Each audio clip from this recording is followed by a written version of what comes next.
pós-pandemia, a emoção da galera, ela ficou muito mais à flor da pele. Como que tá sendo isso pra você? Você que já era psicólogo antes da pandemia e agora esse pós. Vamos lá, a pandemia nos colocou diante de uma situação de vulnerabilidade. A gente percebeu que a gente é muito mais vulnerável do que a gente pensa. A gente viu que aquele mundo estruturado, aquele mundo que a gente achava que era totalmente forte, a gente percebeu que não.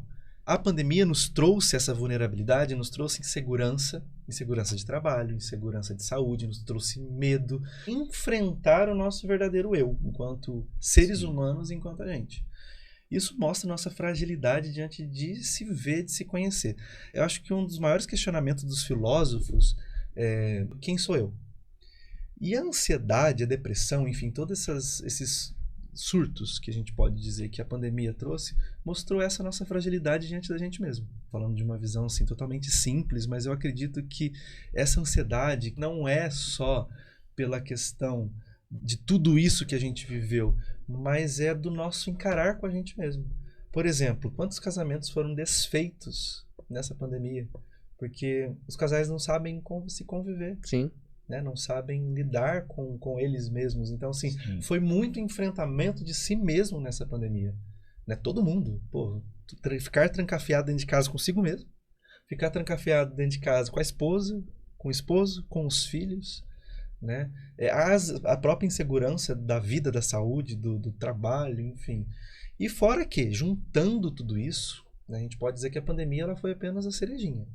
Porque a gente está vivendo uma realidade onde um profissional, por exemplo, né, tem que ser multitarefas hoje em dia. Apesar de cada vez mais a gente estar se tornando profissionais especializados, mas assim, hoje em dia, dependendo da empresa, um cara faz trabalho que 10 faziam antes. O nosso cérebro, ele é um cérebro que ele não é adaptado para tantas coisas, né, para tantas escolhas. Pegando outro exemplo que a gente estava conversando aqui. Quando a gente era criança, eu lembro que eu chegava na sexta-feira para alugar um filme na locadora, a gente alugava para ficar sexta, sábado, domingo com o filme. E eu lembro que eu colocava aquele filme e ficava, deixa eu ver os extras, deixa eu ver o making of, e você ficava ali. E a gente se contentava com aquilo.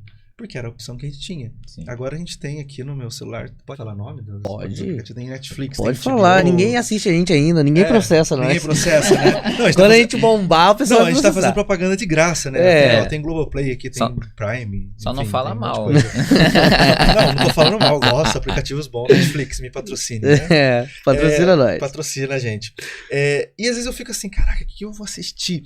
E isso... Não sei se vocês já sentiram isso, mas isso gera até uma ansiedade na gente, né? De tanta escolha. E você fala, pô, não sei o que eu assisto. Você fica lá e você gasta tanto tempo. Ou seja, a gente tem uma multiplicidade de oportunidades, de escolhas diante de um filme que a gente não tinha antes e a gente fala que não sabe o que vai... É igual a série, né? Exato. Hoje em dia você pega uma série e você assiste ela do começo ao fim. Você pega o fim de semana, maratona. Na nossa época era o quê? Pra assistir Dragon Ball. Era esperar, né? Você assistia um episódio hoje, o outro era amanhã. Isso quando não tinha pra semana que vem, e né? tinha os spoilers ferrados. O Dragon Ball era o melhor dos spoilers, tipo, a morte de Freeza. Então, tipo assim, você sabia que o cara ia morrer ali, né, velho? Você ficava comentando a semana inteira do que ia acontecer no próximo episódio. Exato. E hoje não. Hoje você pega e maratona. Exato. E fora que nós estamos lotados de pequenas recompensas que nos viciam. Um TikTok, por exemplo, ele é totalmente imersivo, né? O vídeo, ele pega totalmente a tela. E quando você vê, você ficou 3 horas ali vendo vídeos curtos. É absurdo. E ele vicia. Por quê? Porque ele gera dopamina no cérebro, né? E a dopamina é viciante, né? É o mesmo efeito que uma droga.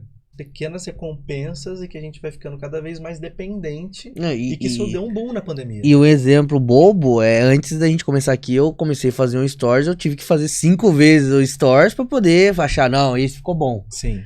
Então isso também nos leva à frustração e a gente fica preso. Bobeira isso, mas a gente pensa que o outro vai pensar dessas histórias que eu fiz. Né, que isso vai... Eu, se pegar minha galeria aqui dos vídeos que eu faço, tem 10, 20, 30, assim, até eu falar, esse daqui é legal, né? Então isso gera um cansaço mental muito grande, né? A gente escuta tanto aí do TDAH, por exemplo, que eu falei que eu tenho, mas assim, hoje em dia parece que todo mundo tem, né? Mas na verdade não é. É muita informação pra gente dar conta. A gente processar. Pra gente processar. Né? E é o que você tava falando do cérebro, né? A gente consegue, entre aspas, consegue fazer uma coisa por vez. Às vezes a gente até dá conta, mas Dá. até quando que a gente dá conta, né? Por Sim. isso que tem muita gente que tá cansada, frustrada com o trabalho, até gosta do trabalho. Você né? falou do burnout também, que Exato. hoje em dia... Tá muito alto, né? Tá muito alto. É muita gente que tá, assim, fala assim, Paulo, eu gosto do meu trabalho, mas assim, eu não consigo... Chega segunda-feira, me dá um desespero, me dá um cansaço. É a famosa síndrome do Fantástico, né? Começa a passar o Fantástico domingo à noite e já começa a Nossa chorar, senhora, né, velho? É aquele que é fantástico. É, Pronto, pronto, acabou. já era. É que eu ia falar do Domingão do Faustão, mas não tem mais, Não né? tem mais, Não agora tem. é do Hulk. Mas quando eu escutava a voz do Faustão, já dava um... E eu já estive em trabalhos, né? Que eu não trabalhei só na escola, mas trabalhos, assim, que pra mim eram terríveis, assim, que chegava na segunda-feira me dava um desespero, né? Eu sempre falo assim, né? Você chega no domingo à noite e dá aquela preguiça, assim, putz, mais uma semana. Mas, ok, é só uma preguiça, é normal. Normal, né? Agora o problema é quando chega no domingo, você dá aquela tristeza, tipo Putz, assim... amanhã eu tenho que trabalhar. Amanhã tem que trabalhar. E bate aquela tristeza. Aí mora o perigo. Aí você tem que rever realmente. Mas aí você recomenda a pessoa procurar um psicólogo. Procurar um psicólogo pra ele rever se ele tá no lugar certo.